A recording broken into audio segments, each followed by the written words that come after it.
Karena Tuhan punya destiny, Tuhan punya desain, punya keajaiban buat setiap saya dan saudara. Saya sedikit cerita tentang hidup saya. Kalau saya lihat seperti saya lihat lagi waktu saya masih kuliah sudah. Jadi tahun 88 saya dapat beasiswa ke Belanda. Sama, kita di persekutuan mahasiswa. Saya seorang pria yang pemalu, takut ketemu orang. Ubah nasib saya. Saya capek miskin. Saya capek dizolimi banyak orang. Saya harus jadi orang berhasil. Tapi bersyukur saya ketemu Tuhan. Dan hidup saya diubahkan Tuhan. Dan saya tahu Tuhan punya mimpi seorang pemuda, penakut, pemalu. Berdoa bahwa saudara-saudari semuanya, mulai hari ini doa sama Tuhan, Tuhan, Engkau itu punya maksud apa sih dengan hidup saya? Ini mahakarya Allah. Tidak ada dari kita yang sama satupun. Saya punya iPad, nggak saya bawa. Kalau untuk iPad saya, butuh sidik jari saya. Saudara mau punya sidik jari sebagus apapun, nggak bisa buka iPad saya. Karena dia harus sidik jari saya yang unik. Saudara ini unik di hadapan Tuhan. Engkau maha karya Tuhan. Engkau adalah desain Tuhan yang terbesar. So, buat nanti malam,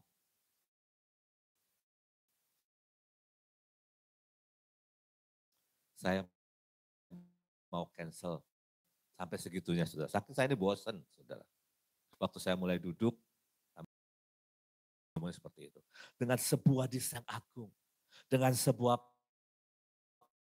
passion, dengan sebuah gelora, dengan sebuah detail. Semua manusia. Tuhan, kita harus dilahirkan kembali jadi ciptaan baru.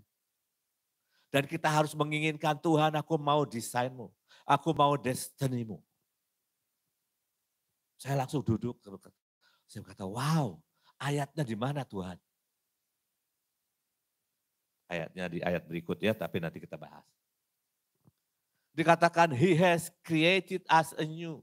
Dia ciptakan kita baru kembali in Christ Jesus, dalam Kristus Yesus, sehingga kita bisa melakukan good things He has planned for us long ago. The Passion berkata, sehingga kita ini bisa melakukan pekerjaan yang baik yang dia sudah destinikan kita untuk menggenapi jauh sebelumnya. Artinya begini, saudara-saudari, ada rencana Tuhan buat setiap kita. Tidak ada yang kebetulan engkau lahir. Kalau saya baca akte lahir saya, nggak enak akte lahir saya, saudara. Lucky Antonio, lahir dari ayah ini, ibu ini. Lahir di luar nikah. Saya ngerti di luar nikah. Itu namanya anak haram. Karena saya punya ibu banyak, saudara ya. Ayah saya berpoligami. Tapi dengarkan baik-baik, apapun latar belakangmu, apapun kondisialmu, apapun keluargamu. Sekali engkau percaya Tuhan Yesus, engkau adalah ciptaan baru dan Tuhan punya destiny, rencana yang besar buat setiap engkau. Masalahnya adalah tidak banyak orang tahu dan menginginkan itu. Saya baca sebuah buku judulnya Sweet Spot. Tipis bukunya. Di situ ada statement begini, dan itu mengerikan, saudara. 97% manusia tidak tahu siapa dia dan untuk apa dia hidup. Bayangkan, 97%, hanya 3% orang yang tahu. Dan yang menyedihkan kalau orang Kristen tidak tahu. Karena tidak tahu kita hidup tidak pada fokus yang seharusnya. Ini ayatnya saudara, di dalam Alkitab Mazmur 137 ayat 16. Versi mudah dibaca. Singkatnya begini, saudara. Ada buku destiny di surga buat setiap saudara. Ya, kita baca ya. Matamu sudah melihat selagi aku bakal anak. Dan daripada kitabmu telah tertulis seluruh hari-hari yang akan dibentuk ketika belum ada satupun yang dimulai. Wow. Sebelum ada satu hari pun kita di dunia ini, Tuhan sudah siapkan buku. Saudara, sebelum ruko ini dibangun, arsitek sudah buat blueprint. Nanti ada berapa ruangan, toiletnya di mana, betul? Tangganya di mana. Arsitek aja menyiapkan ini dengan begitu detail. Listriknya ada berapa.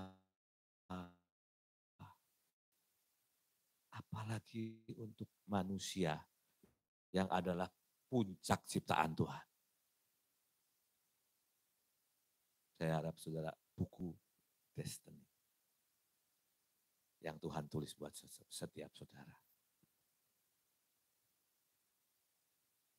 Matamu melihat selagi aku masih bakal anak.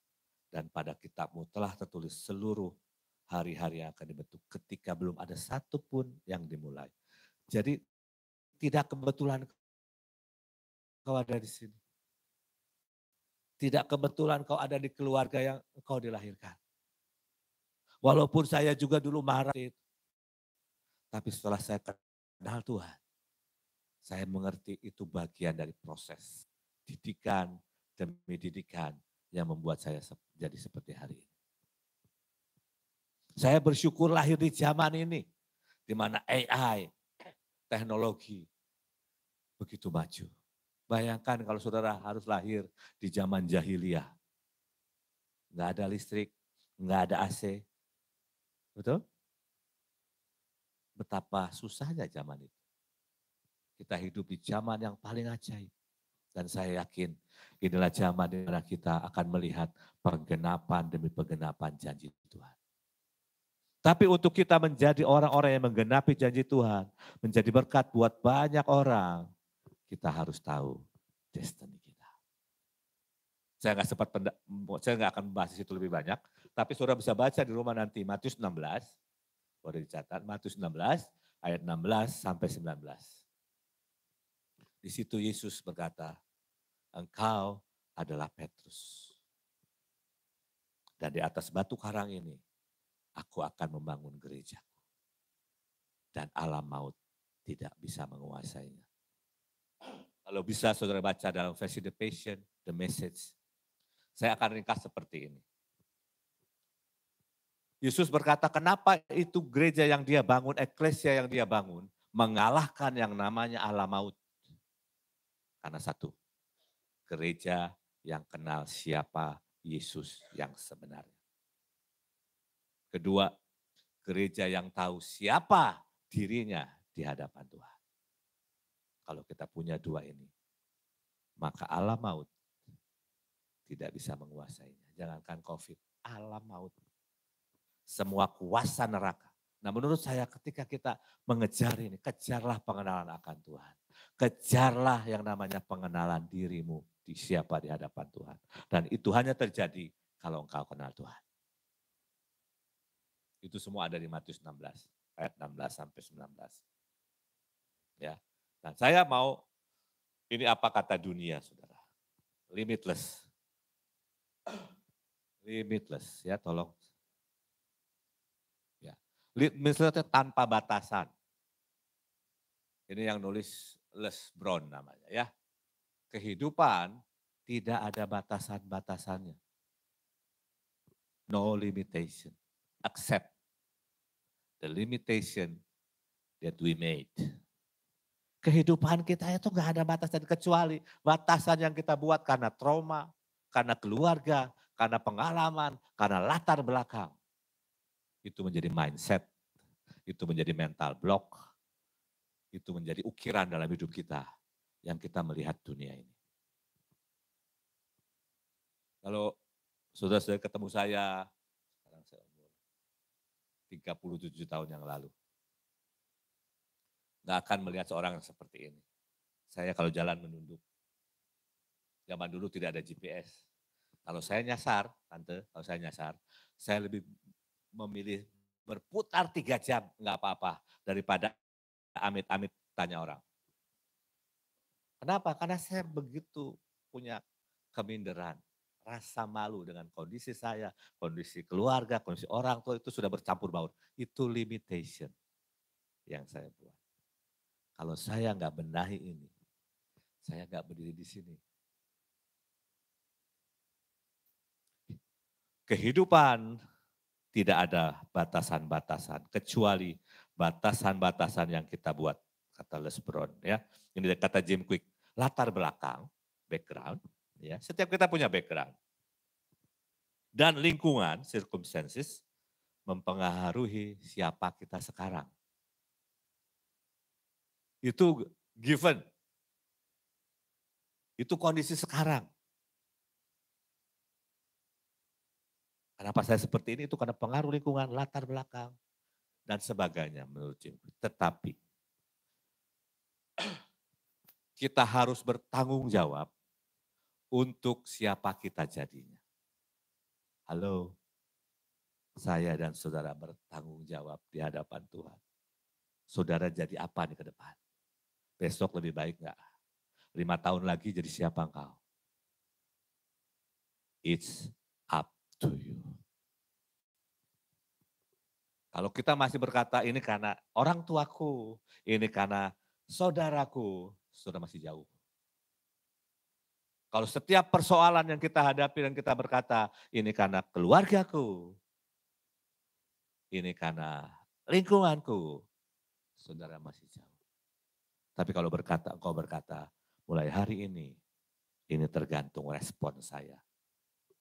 Dengan anugerah Tuhan, dengan pertolongan Roh Kudus, dengan kebenaran firman, kita akan menjadi orang-orang yang paling hebat yang dunia butuhkan. Saudara percaya nggak percaya, saya nggak peduli kok. Saya percaya firman Tuhan. Alkitab berkata Roma 8, seluruh makhluk menantikan saat anak-anak Allah dinyatakan. Saat the sons of God, bukan children of God. Saat gereja yang dewasa, penuh dengan keajaiban, penuh dengan kemuliaan Tuhan. Itu yang dunia tunggu. Waktu Yesus ketemu Petrus, Yesus berkata, engkau adalah Petros, batu karang.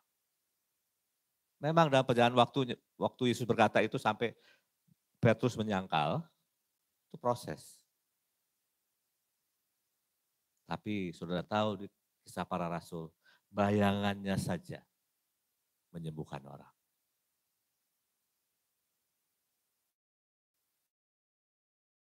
Saudara harus mulai dengan identifikasi siapa saya dan saudara di dalam Tuhan.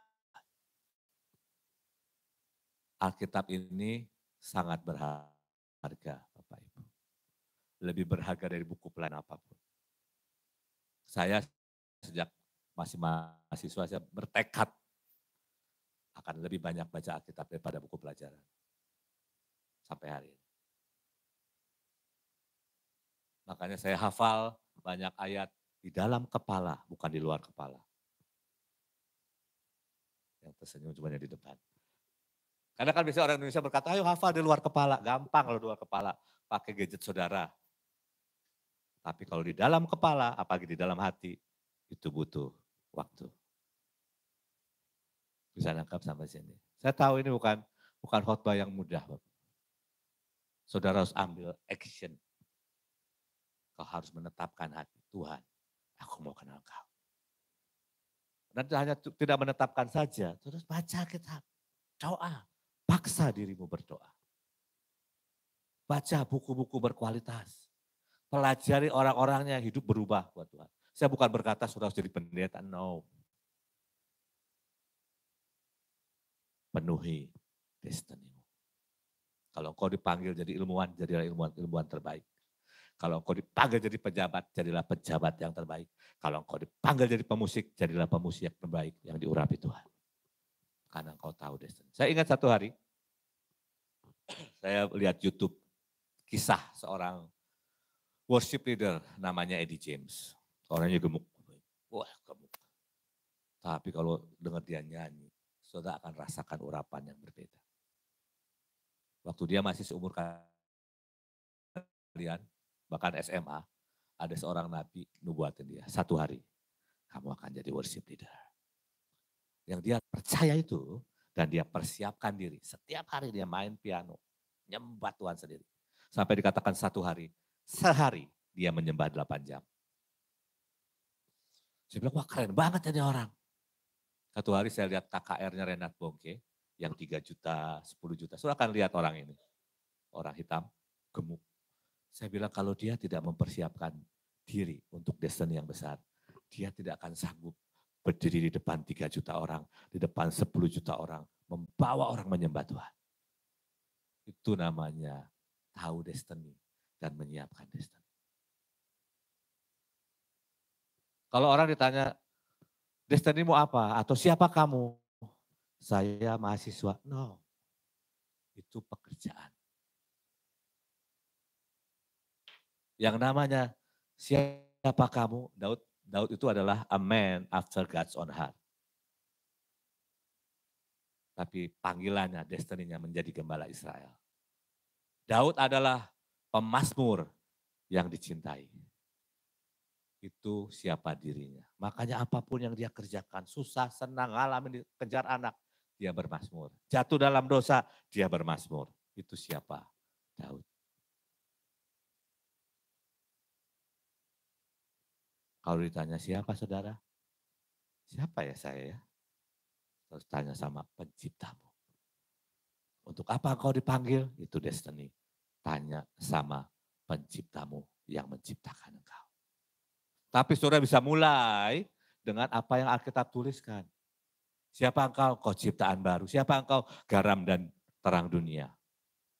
Halo? Kalau kita bisa lihat itu, kita hidup berbeda kok. Kita nyanyi berbeda kok. Karena engkau menghidupi siapa dirimu. Kalau kamu sekolah, oh saya terang dunia. Saya harus bawa terang nih ke sini. Saya harus memberikan rasa Tuhan nih di sekolah saya, di pelayanan saya. Saya pernah kerja di sebuah perusahaan.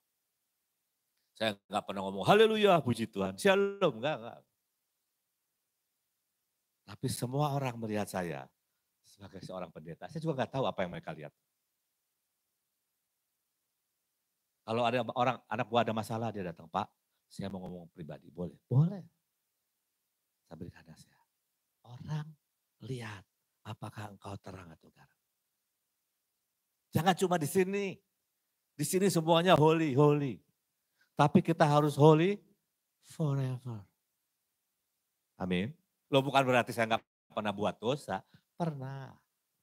Dan mungkin masih. Langsung bertobat. Saya masuk, biarkan extravagant mercy itu mengampuni saya. Dan biarkan anugerahnya membawa saya ke next level. Amin. Hidup ini sadari, percaya limitless, kecuali sekali lagi. Semua mindset, mental block, ukiran, trauma yang kita izinkan dan kita tidak bereskan. Kita mau lihat,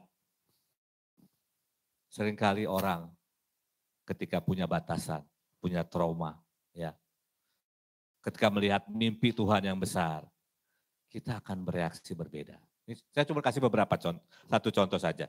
Nah, judulnya Tuhan, ya.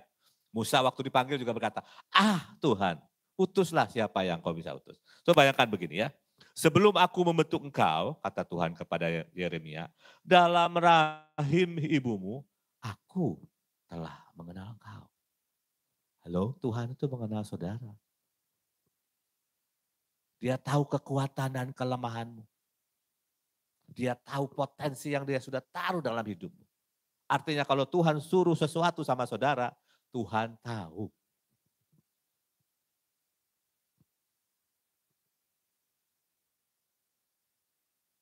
Dan sebelum kau keluar dari kandungan, aku telah mengutuskan engkau. Aku telah menetapkan engkau menjadi nabi bagi bangsa-bangsa. Kalau hari ini ada nubuatan, Pak, Bapak akan jadi nabi buat bangsa-bangsa. Ah, siapa saya? Betul nggak? Kamu akan jadi orang paling kaya di Malaysia misalnya. Hah, aku kerek kok Tuhan. Loh, siapa ini? Yeremia bilang begini, maka aku menjawab, Tuhan Allah, sesungguhnya aku tidak pandai bicara. Sebab aku ini masih muda. Saya ingat waktu pertama kali saya disuruh khotbah, mungkin umur berapa itu? 19-20. Tiba-tiba diundang retreat, saudara. Ngisi retreat di Jerman, saya di Belanda. Saya bilang, saya gemetar. Saya bilang, saya nggak pandai bicara, saya bukan siapa-siapa. Tapi saya bersyukur saya punya mentor. Saya berkata, saya diundang isi, kerjakan, kamu pasti bisa. Saudara itu 2 minggu, tidur tidak enak, makan tidak enak. Saya puasa, saya nangis, Tuhan tolong saya nggak pernah khotbah. Saya cuma bikin mimpin PA. Terus saya doa setiap hari. Kalau saya tidur itu tidak pernah nyenyak. Engkau cerita di hari H, saya mau menguatkan diri saya. Saya khotbah berapa lama? 2 jam. Orang dilawat Tuhan nangis. Dalam ketidakberdayaan saya, Tuhan tahu. Ada potensi yang ajaib dalam hidup saudara. Satu hari Miles Munro dari Bahama bertanya kepada jemaatnya, di manakah tempat paling kaya di dunia? Oh, pasti di CBD, Center Business District, pasti di pusat-pusat keuangan. Semua pada jawab gitu. No, tempat paling kaya itu di kuburan. Kenapa? Karena disitulah banyak potensi-potensi ilahi terkubur. Mimpi-mimpi, ide-ide, buku-buku yang tidak pernah jadi kenyataan. Jangan bawa mati. Mari manifestasikan. Ketika engkau mengejar Tuhan, mengejar pengenalan akan Tuhan. Lakukan, siapkan diri, mumpung kau masih muda. Engkau tidak punya 50 tahun seperti saya. Saya hampir 60. Enggak punya. Dan semua sedang sangat cepat. Saya kadang-kadang kalau lagi iseng saya pakai AI, kan, mau apapun saya tanya. Explore this for me, ya. Saya butuh 10 PPT, bla bla bla bla bla. Set, nggak sampai 5 menit keluar. Yang luar biasa. Nggak bisa model kekristenan 5 tahun yang lalu. Satu-satunya yang mengalahkan AI adalah pewahyuan dan keintiman. Kalau saudara nanya pewahyuan yang baru, dia nggak bisa jawab. Nggak bisa jawab. Kalau kita tidak punya keintiman, ngejar keintiman dengan Tuhan, tidak mengejar pewahyuan setiap hari, saudara kalah sama AI. Kalah. Gila ya. Saya mau tahu tentang homiletika. Tolong buatin 12 halaman. Keluar, nggak sampai 5 menit. Mau buat kode aja dia bisa, tinggal saudara perbaiki. Saudara mau lawan pakai apa? Hanya engkau kenal Tuhan, kenal destinimu. Lakukan itu, siapkan dirimu. Kita lebih dari pemenang. Amin. Nah, masalahnya adalah seringkali kita tidak mau memeluk yang namanya destiny yang Tuhan berikan. Contohnya saya itu berkali-kali orang bernubuat sama saya. Satu hari kamu akan membangkitkan orang mati. Saya tahu, buat saya itu beban berat. Karena saya takut lihat orang mati. Saya ngerti maksud saya. Seringkali waktu Tuhan berikan destiny yang besar buat saudara, saudara akan, apa benar? Karena sesuatu yang dari Tuhan itu beyond your imagination. Saya yakin waktu murid-murid Tuhan berkata, kamu adalah garam dunia. Bukan akan menjadi loh. Kamu adalah terang dunia. Mungkin mereka bilang, siapa dia apa? Siapa saya? Tapi setelah bayangannya menyembuhkan orang mati. ketika sapu tangan dari Paulus tempel sama orang yang terikat, lepas. Saudara, saya ingat kisahnya John G. Lake, seorang dari Kanada dan Amerika, dia ke Afrika Selatan. Satu hari setelah misinya sekian lama, orang banyak disembuhkan dan dia mau kembali. Saudara bisa baca di Google. Ngantri panjang. Kapal besar, dulu nggak pakai pesawat, pakai kapal besar. Berbulan-bulan kalau dari Amerika ke Afrika Selatan. Udah bunyi 2 kali. Kalau kapal 3 kali berangkat, saudara. Ini udah 2 kali bunyi. Tuhan gimana?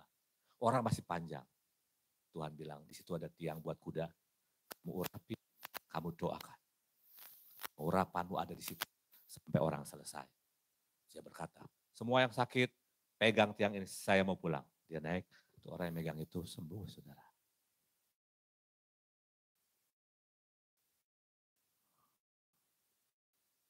Ini seninya. Bayar harganya. Menyelesaikan itu semuanya. Bagaimana dengan kita? Kita mau nyaman seperti ini, pas seperti ini, atau kau berkata, Tuhan, biarkan aku berjumpa dengan Engkau. Biarkan aku tahu destiniku. Dan tolongi aku untuk menyelesaikan itu. Amin, saudara. Waktu saya sedikit.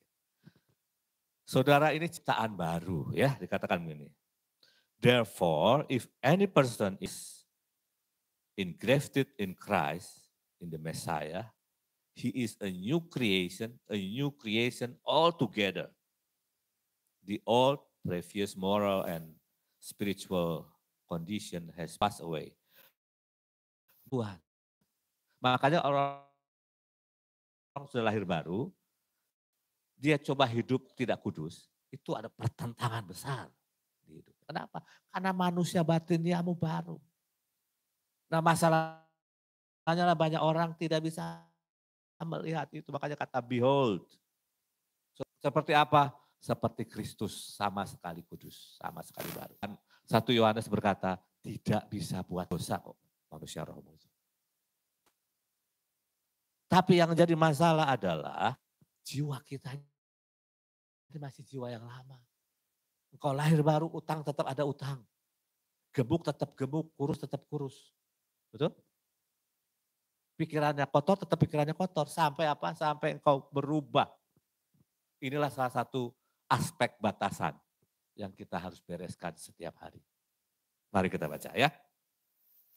Do not be conformed to this world, this age. Orang ngedrak, ikut ngedrak ya. Orang gosip ikut. Fashion after and adapted to its external superficial custom. Budaya zaman sekarang. Budaya drakor, cinta yang gak kesampaian. Hidup ini sudah banyak persoalan ya. Jangan dipenuhi dengan telenovela picisan seperti itu. Lo bukan gak boleh nontonlah secukupnya. Tapi biasanya kurang banyak. Kalau nggak 2-3 jam. Aduh lagi seru terus. Loh saya ini dulu fanatik sepak bola. Waktu saya kuliah itu zaman Euro Cup 88. Saya bilang sama Tuhan, Euro Cup ini 3 tahun sekali. Kalau kuliah nanti kuartal depan juga ada. Jadi saya nonton dulu. Saya segitunya loh saudara. Orang lari saya tahu nomor berapa. Dari klub mana. Sama, setiap orang punya hobi-hobi. Tapi saya harus sunat itu hobi. Karena ada destiny. Ada panggilan yang luar biasa. Yang kita harus penuhi. Karena satu hari kita harus menghadap Tuhan. Dan Tuhan berkata untuk setiap talenta. Untuk setiap waktu. Untuk setiap karunia. Yang aku berikan sama engkau. Apakah engkau sudah kerjakan? Satu orang yang punya 1 talenta dikubur. Tuhan katakan lemparkan kemana? Kekelaman.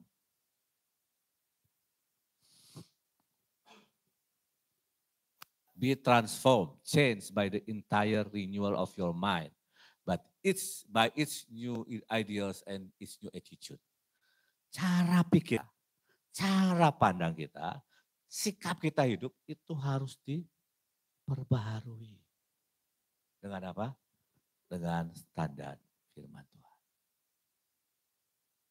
Dengan pimpinan dari Roh Tuhan. Bergaulah dengan Roh Kudus setiap hari. Pemimpin saya sudah almarhum berkata begini, kekristenan itu bukan mingguan, bukan bulanan, bukan harian, bukan menitan, tapi setiap saat. Jangan jadi orang Kristen kalau di sini aja. Nanti keluar turun tangga itu, tetap jadi orang, tetap bergaul karena Roh Kudus tinggal di dalam saudara. Maka ketika engkau bergaul, berjalan dengan Tuhan, kehidupan kekristenanmu tidak akan pernah sama lagi. Tidak akan pernah membosankan lagi. Amin. Perbaharui itu setiap hari. Sehingga apa, kau bisa, bentar ya, ini kecil sekali. Kau bisa tahu apa kehendak Tuhan. Yang baik, yang berkenan, dan yang sempurna. Artinya tanpa engkau ubah cara pikirmu, attitude-mu, engkau tidak bisa tahu kehendak. Pacaran sama orang ini boleh enggak? Lahir baru aja belum itu orang. Enggak perlu ditanya yang begitu. Kalau kita tahu firman, kita akan tahu ini orang lahir baru aja belum kok. Kamu mau pacaran sama orang itu, gak bisa. Terang dan gelap gak bisa. Bukan tentang yang fisik. Tentang hati, tentang jiwa, pikiran yang diubahkan. Semakin serupa dengan Tuhan. Sampai pikiran perasaan Kristus dimanifestasikan dalam hidupmu. Sampai perasaannya saudara rasakan.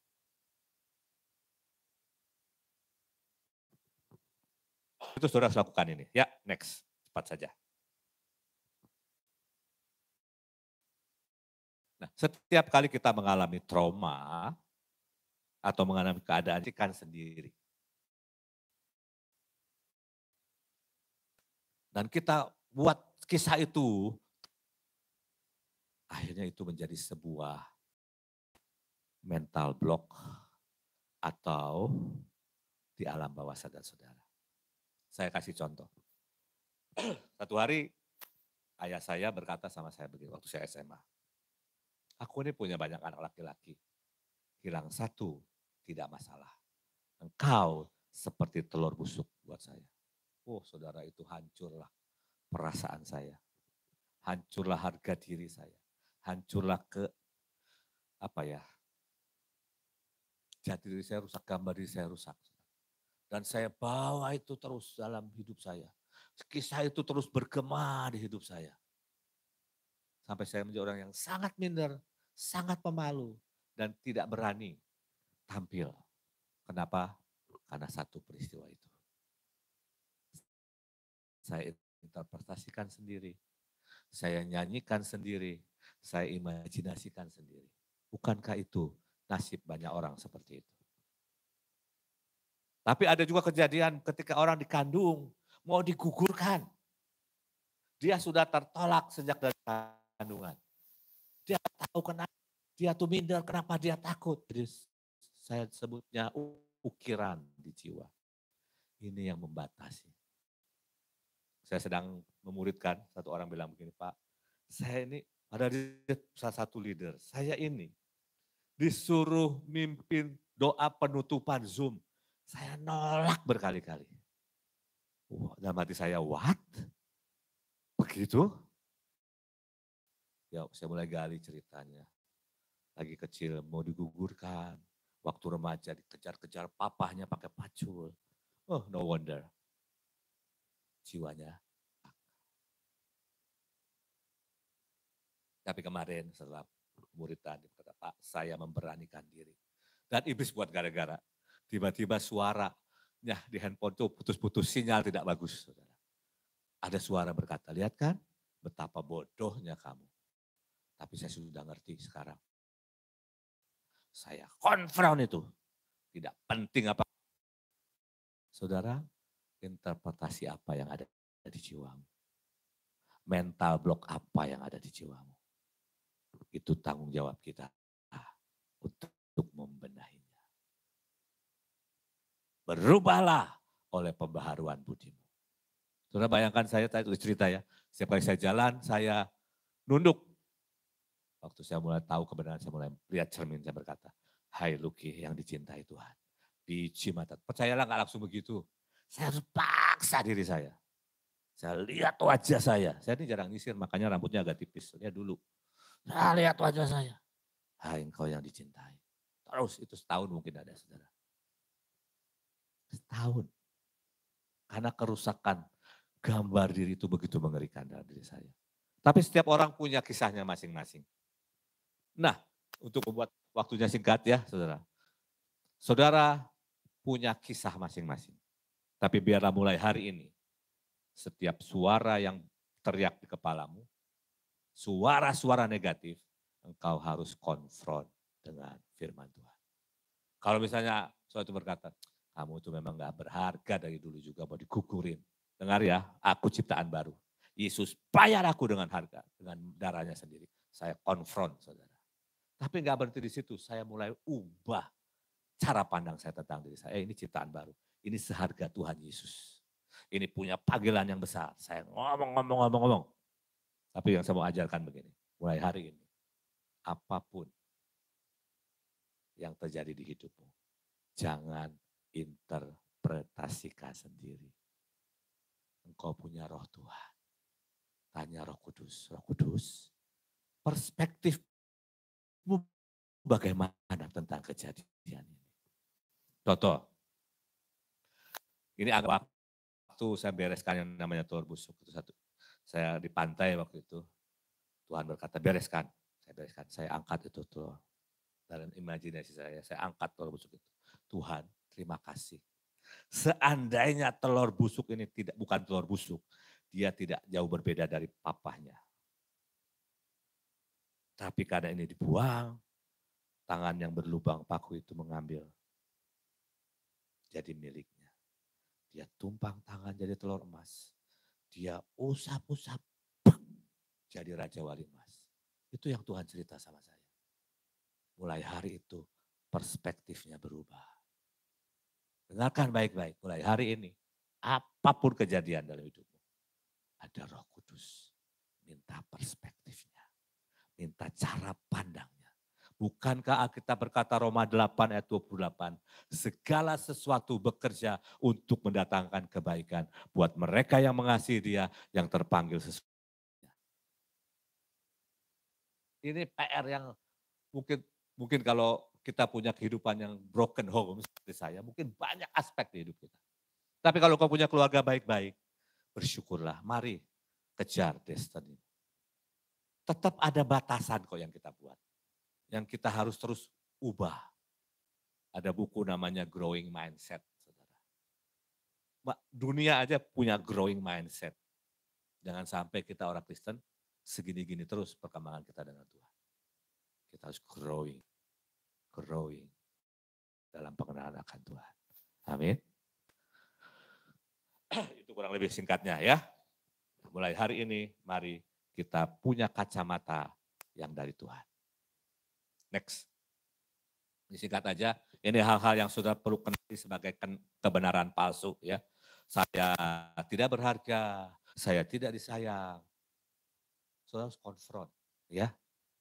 Yesus Roma 5 berkata mendemonstrasikan kasihnya kepada kita. Dia mati ketika kita masih berdosa. Konfront, saudara ingin. Dan saudara sampai satu hari seluruh selmu berkata, seluruh jiwa berkata, I'm loved. Aku dicintai, aku diingini. Maka engkau akan hidup berbeda. Engkau akan punya semangat hidup, engkau akan punya gairah hidup. Gak akan bangun pagi, aduh hari Senin lagi. Atau aduh hari Minggu lagi harus pelayanan. Gak akan, saudara. Ya, karena waktu cepat saja ya. Bagaimana mengenalinya? Mari jujur dan terbuka sama Tuhan. Tidak ada seorang pun yang baik, kita berkata. Tidak ada seorang pun yang mencari Tuhan. Semua kisah kita ini, surga melihat kok. Kenapa kita nggak berani jujur sama Tuhan? Jujur, terbuka. Ya. Dan mari kenali suara-suara itu. Dan saudara counter. Tapi jangan berhenti di situ. Lingkari suara itu. Cari akarnya. Dan beresi itu. Dengan berkata, seperti saya bilang, telur busuk itu ya. Saya bawa sama Tuhan. Saya lepaskan pengampunan buat ayah saya. Saya buka cara pandang Tuhan buat hidup saya. Maka saya merdeka. Saya bebas. Oke? Nah, kemudian kita lanjut saja karena waktu ya. Tokoh Alkitab, saudara. Ini contoh beberapa tokoh di Alkitab. Tetapi jawab Saul, bukankah aku seorang suku Benyamin? Suku yang terkecil di Israel. Saudara, kitab Raja-Raja itu sebelum kitab Rut, sebelum kitab Hakim-Hakim. Di penghujung Hakim-Hakim ada sebuah peristiwa namanya penodaan di Gibea oleh suku Benyamin. Dia memperkosa gundik dari orang dari Efraim. Dipotong-potong akhirnya disebar. Dan itu suku hampir dipunahkan. Itu kondisinya. Ini bicara leluhurnya Saul. Kita semua punya leluhur, betul. Ada mungkin yang leluhurnya, apa kalau seperti saya orang Tionghoa ya. Pasti itu di atasnya mabok, judi, penyembahan berhala. Kita berkata kutuk itu turun 3-4 turunan. Kabar baiknya Galatia 3, Yesus berkata, Yesus sudah mati untuk semua kutuk hukum Taurat. Cuma itu tidak otomatis, Bapak Ibu. Sama seperti hari ini misalnya pemerintah mengumumkan ada pemutihan pajak. Apakah otomatis terjadi pajak sudah diputihkan? Enggak kan, saudara harus ngurus ke bagian pajak. Saya mau pemutihan, sama. Saudara harus apply darah Yesus. Tuhan, biarkan darahmu yang sudah menghapus kutuk itu. Menghapus kutuk perzinahan. Kutuk penyembahan berhala. Kutuk kegagalan hidup. Semudah itu sebenarnya. Tapi kejadian di sini adalah Saul ini katakan aku suku yang terkecil. Bahkan dari suku yang terkecil aku paling hina. Ini minder ya saudara ya.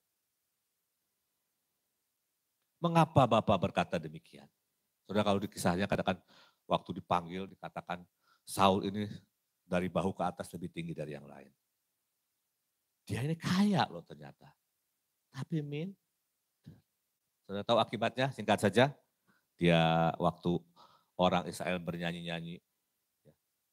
Saul mengalahkan beribu-ribu. Daud mengalahkan berlaksa-laksa. Kesinggung. Ujungnya sakit hati. Ujungnya jadi raja yang gila. Ujungnya apa? Bunuh diri. Dengarkan baik-baik. Setiap kelemahan, saya sebut raksasa, yang kita tidak bunuh. Raksasa itu bisa satu hari membunuh kita. Kita tidak punya pilihan lain. Berhadapan dengan kelemahan kita. Berhadapan dengan semua kesakitan kita. Percayalah tidak mudah. Untuk saya berhadapan dengan keminderan. Sampai hari ini pun masih banyak yang saya harus hadapi. Karena kita sedang berhadapan dengan kelemahan kita, keeroran kita, kecenderungan kita. Tapi Yesus sudah bayar semuanya. Kita harus deal, beresin dan ganti, dan ganti, dan ganti. Maka apa saudara, maka semua destiny itu akan mengalir dengan dahsyat. Semua urapan akan mengalir dengan dahsyat. Semua berkat akan mengalir dengan dahsyat. Salah satu yang saya beresin adalah begini. Ayah saya itu anak sulung, saudara. Kakek saya itu kaya raya. Jadi ayah saya menerima warisan paling banyak. Tapi saya ingat waktu saya masih di rumah. Saudara-saudaranya ini marah sama beliau. Kenapa? Dapat warisan paling banyak. Tapi kondisi ekonomi paling kerek dibandingin yang lain. Saya bilang, wah ini ada kutuk tidak bisa mewarisi, menjadikan besar. Saya berdoa, Tuhan aku potong ini. Darahmu membersihkan semuanya. Sesederhana itu saudara. Kalau enggak, ini akan menghantui kita. Saya ketemu seorang murid, kenapa ya saya ini setiap kali bisnis, udah mau top, gagal lagi. Udah mau top, gagal lagi. Saya bilang cek nenek moyangmu. Jadi nenek moyangnya itu sekian keluarganya itu kaya raya dan berhasil. Cuma dari keluarganya dia. Itu bangkrut dan bangkrut dan bangkrut. Nah itu saya bilang. Beresin akar keluargamu. Bisa nangkap ya sampai sini ya. Artinya di rumah saudara mungkin harus mulai runtutin saudara ya. Siapa sih? Tapi kalau tanya sama orang tua baik-baik ya. Contohnya begini, saya tanya Mas, Pak, mumpung Papa masih hidup, gimana sih nenek moyang kita? Oh nenek moyangmu begini. Dia akan cerita dengan sukacita. Jadi tanya jangan, Pak ada kutuk apa? Jangan saudara ya. Tanya baik-baik. Mama waktu dulu mama ngandung saya gimana rasanya? Oh mama dulu mungkin, ya, semoga tidak ya. Dulu mama nggak pengen kamu misalnya. Karena kondisi ekonomi lagi susah. Sudah tahu, oh ada penolakan. Jangan tertolak saudara ya. Yesus sudah menerima saudara. Saya sedang mengajari bagaimana kita bertanya dengan baik. Jangan bilang, mama dulu mau mukulin aku ya. Aduh saudara cari ribut tuh namanya. Oke. Lanjut dikit lagi. Next, tokoh Alkitab ya. Itu dikatakan, tapi dari suku Benyamin ada Mordekai saudara. Pemimpin yang hebat. Wah Haman macam-macam, nggak akan gua tunduk sama Haman. Wah keren saudara, teguhnya ya. Ada juga Paulus. Paulus dari suku Benyamin, rasul yang hebat. Jadi saya mau berkata, nggak peduli leluhurmu seperti apa. Di dalam Kristus kita ciptaan baru. Tapi masalahnya apakah kita mengerjakan pekerjaan rumah kita. Bereskan nih semua yang menghambat, yang menghentikan kita. Bereskan saudara. Saya nggak bisa bereskan buat saudara. Pribadi lepas bereskan sama Tuhan. Ada Yosua, ada Kaleb dengan 10 pengintai. Sama-sama di budak orang Mesir. Sama-sama di padang gurun. Tapi jiwanya berbeda. Aku tahu Yosua dan Kaleb. Jiwanya berbeda. Alkitab bilang begitu. Ini adalah orang yang mengubah hidupnya dengan Taurat Tuhan. Sehingga cara pandangnya beda. Sama-sama 40 tahun di padang gurun. Jadi saya berkata, kalau kita masih menyalahkan orang, kita masih jauh. Tapi kalau engkau berkata mulai hari ini, responku yang menentukan.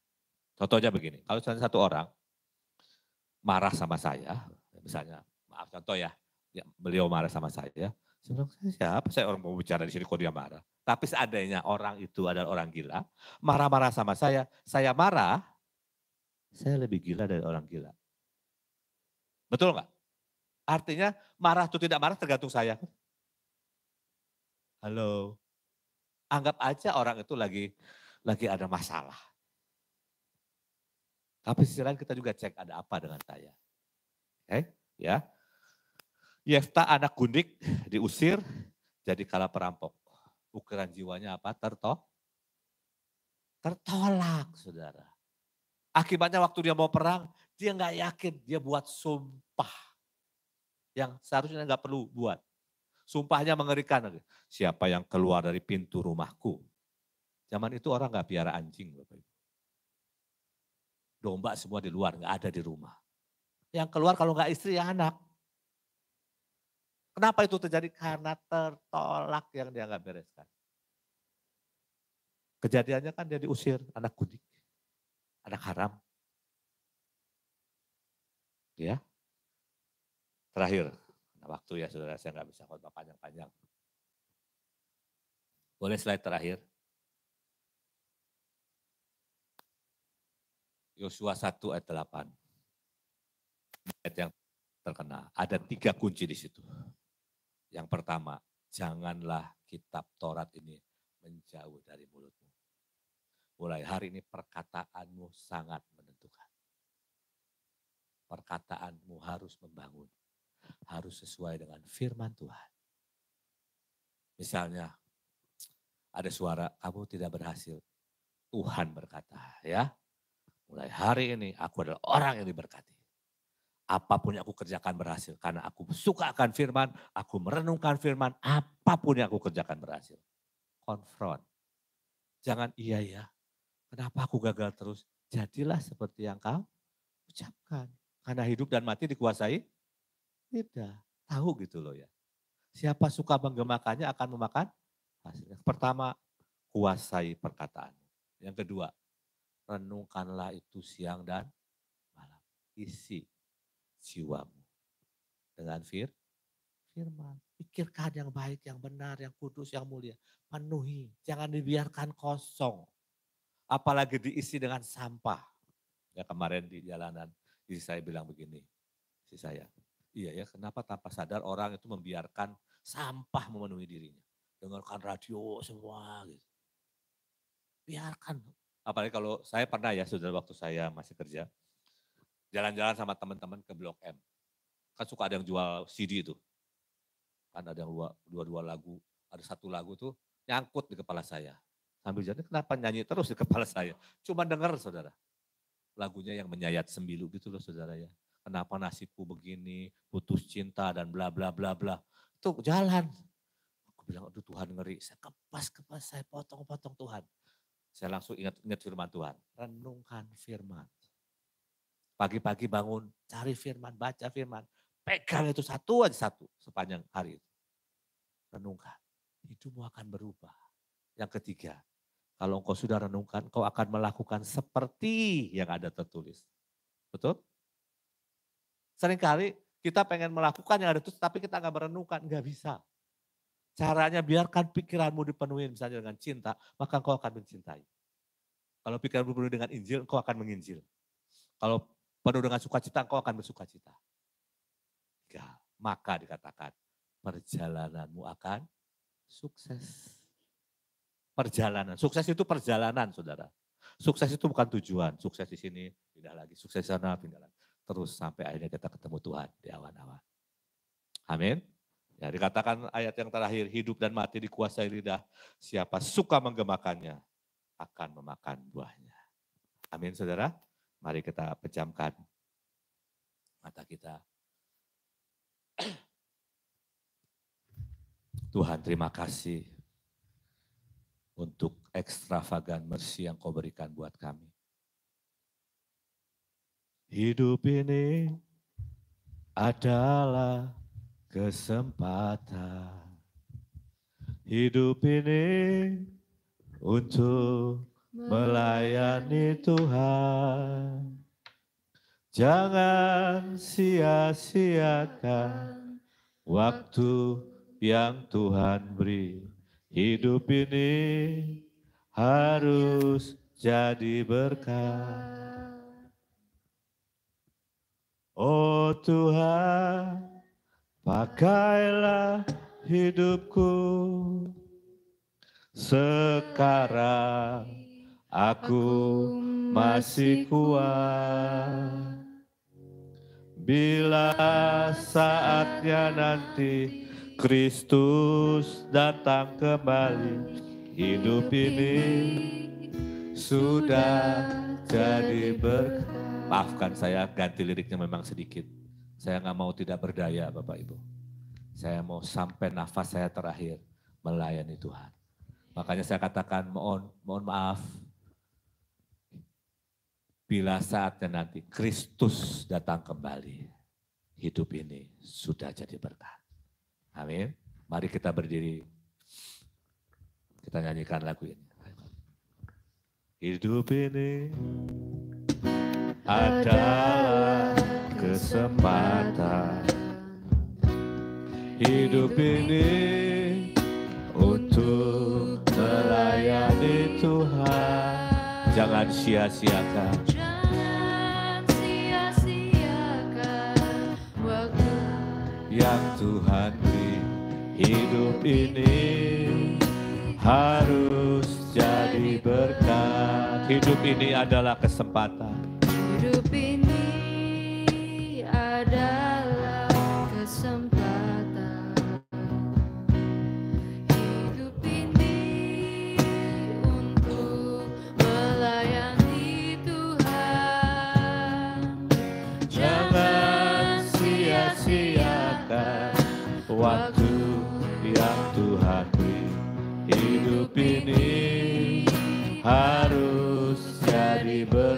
Oh Tuhan, oh Tuhan, pakailah hidupku. Sekarang aku masih kuat. Sekarang aku masih kuat. Bila saatnya nanti, bila saatnya nanti, Kristus datang kembali, hidup ini sudah jadi benar. Biar musik saja. Bapak, Ibu semua, saudara-saudari, pejamkan matamu. Ini waktunya kita berhadapan dengan Tuhan. Saya tidak tahu dengan hidupmu, tapi kalau engkau berkata, Tuhan, aku mengerti sekarang, ada begitu banyak batasan yang aku buat. Trauma, mungkin dari keluarga, dari lingkungan. Tuhan, aku mau angkat tanganku siang hari ini. Tolongi saya Tuhan, tolongi saya. Biarkan saya menetapkan hati saya untuk berurusan satu persatu dengan Engkau. Untuk mengenal dan mengejar Engkau Tuhan, penebus hidupku. Kalau itu menjadi doamu, taruh tanganmu saja di dada. Tuhan, aku berdoa. Kau lihat tangan-tangan yang ditaruh di dada Tuhan. Kami tahu setiap hidup kami begitu banyak ukiran-ukiran yang salah Tuhan. Tapi kami bersyukur untuk extravagant mercy, untuk pengampunan, untuk setiap keputusan kami yang salah, cara pandang kami yang salah, respon kami yang salah. Tuhan, biarkan firman bekerja dalam hidup kami. Tolongi kami Roh Kudus untuk mengubah cara hidup kami. Membenahi setiap ukiran di jiwa kami yang salah, mental block yang salah. Kami berhenti menyalahkan orang lain. Kami mau membenahi hidup kami. Kami mau mengejar setiap destiny yang kau tuliskan dengan begitu indah buat setiap kami. Tuhan tolong. Mari Roh Kudus tolong. Mulai hari ini kau berikan hikmat, kau berikan pengertian, kau berikan pewahyuan buat setiap kami. Terima kasih Tuhan. Saya mau berdoa buat engkau yang tahu, engkau tidak yakin hidupmu sudah diselamatkan. Engkau tidak yakin namamu tertulis di kitab kehidupan di surga. Engkau belum pernah mengundang Yesus Kristus sebagai Tuhan dan Juru Selamat dalam hidupmu. Kalau engkau ada, siang hari ini boleh angkat tanganmu. Engkau yang berkata, Tuhan, aku mau diselamatkan. Aku mau diselamatkan. Aku mau hidupku, sungguh namaku ditulis dalam kitab kehidupan. Semua pejamkan mata, hanya yang berkata, Tuhan, aku mau namaku ditulis dalam kitab kehidupan. Aku mau Tuhan, Tuhan tolong dalam nama Yesus. Mari ikuti saya. Tuhan, aku orang berdosa. Aku tahu aku perlu juru selamat. Siang hari ini, ampuni dosa dan kesalahanku. Jadilah Tuhan dan juru selamat dalam hidupku. Tulis namaku dalam kitab kehidupanmu. Dan mulai hari ini, nyatakan dirimu kepadaku. Dan siapa aku di dalam Engkau, tolong aku menyelesaikan destiny yang Kau sudah tulis buat aku. Dalam nama Tuhan Yesus. Hidup ini adalah kesempatan. Hidup ini untuk melayani Tuhan.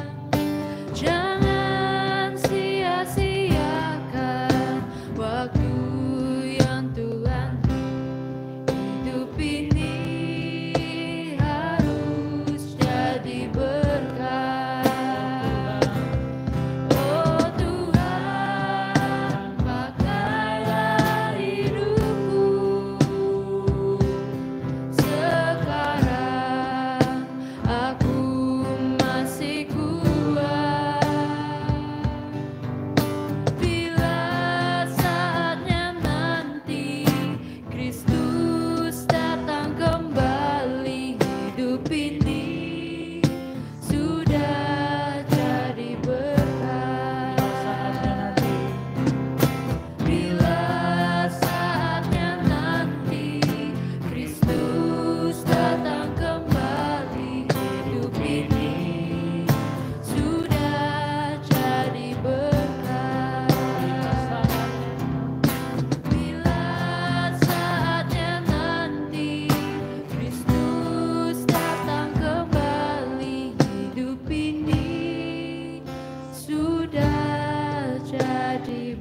Silakan Ibu, silakan duduk kembali Bapak Ibu, saudara sekalian.